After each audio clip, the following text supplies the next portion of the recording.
தொழிலாளர் நலன்.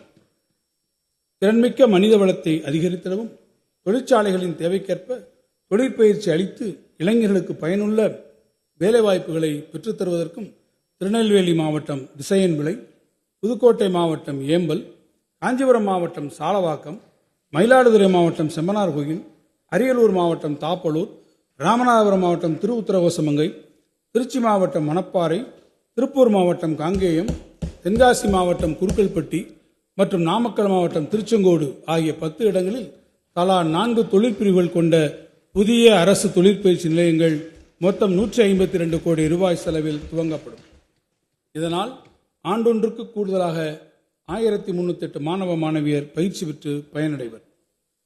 கட்டுமான தொழிலாளரின் குழந்தைகள் தொழிற்கல்வி பெற்று அவர்தம் வாழ்வாதாரத்தை மேம்படுத்தும் வகையில் கிருஷ்ணகிரி, திருவள்ளூர், காஞ்சிபுரம், மதுரை மாவட்டம் திருப்பரங்குன்றம், திருச்சி மாவட்டம் மண்ணச்சநல்லூர், கோயம்புத்தூர் மாவட்டம் பேரூர் மற்றும் தருமபுரி மாவட்டம் காரிமங்கலம் ஆகிய கட்டுமான தொழிலாளர்கள் அதிகமாக உள்ள மாவட்டங்களில் விடுதி வசதியுடன் கூடிய 7 புதிய அரசு தொழிற்பயிற்சி நிலையங்கள் தலா 6 தொழிற்பிரிவுடன் தமிழ்நாடு கட்டுமான தொழிலாளர் நல வாரிய நிதியுதவியுடன் 148 கோடி ரூபாய் செலவில் துவங்கப்படும்.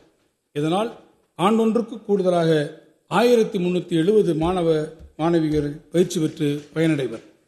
கட்டுமான தொழிலாளர் நல வாரியத்தில் பதிவு செய்துள்ள தொழிலாளர்களுக்கு தசைக்கூட்டு வலி பிரச்சனை, மஸ்குலோஸ்கெலிட்டல் ப்ராப்ளம் உள்ளிட்ட பணி சார்ந்த நோய்களை கண்டறிந்து உரிய நேரத்தில் சிகிச்சை அளிக்கும் வகையில் 40 வயதிற்கு மேற்பட்ட கட்டுமான தொழிலாளர்களுக்கு முழு உடல் பரிசோதனை செய்து மருத்துவ பரிசோதனை அட்டை வழங்கப்படும். இத்திட்டத்தின் கீழ் 16.7 லட்சம் கட்டுமான தொழிலாளர்கள் பயனடைவர். வேகமாக வளர்ந்து வரும் இணையம் சார்ந்த பொருளாதார சூழலில் இணையம் சார்ந்த சேவை பணிகளில் ஈடுபடும் இளைஞர்களின் எண்ணிக்கை பெருமளவில் அதிகரித்து வரும் நிலையில் இத்தொழிலாளர்களின் நலனுக்காக தமிழ்நாடு இணையம் சார்ந்த தற்சார்பு தொழிலாளர்கள் நலவாரியம் கிக் ஒர்க்கர்ஸ் வெல்ஃபேர் போர்டு உருவாக்கப்பட்டது. இந்நலவாரியத்தில் பதிவு செய்துள்ள தொழிலாளரின் வாழ்வாதாரத்தை மேம்படுத்தும் வகையில் 2000 இணையம் சார்ந்த சேவைப்பணி தொழிலாளருக்கு புதிதாக 2 சக்கர மின்வாகனம் ஸ்கூட்டர் வாங்கும் பொருட்டு தலா 20,000 ரூபாய் மானியமாக வழங்கும் புதிய திட்டம் ஒன்று அறிமுகப்படுத்தப்படும். தமிழ்நாட்டில் உள்ள இணையம் சார்ந்த சேவைப்பணி தொழிலாளர்களின் சமூக பாதுகாப்பினை உறுதி செய்யும் வகையில் சுமார் 1.5 லட்சம் தொழிலாளர்களுக்கு விபத்து மரணம் மற்றும் இயலாமை இழப்பீட்டிற்கான குழு காப்பீட்டு திட்டம் அறிமுகப்படுத்தப்படும். மேலும் இவ்வகை சேவைப்பணி தொழிலாளருக்கென அனைத்து வசதிகளுடன் கூடிய ஓய்வுக்கூடங்கள் சென்னை, கோவை உள்ளிட்ட பெருநகரங்களில் உருவாக்கப்படும்.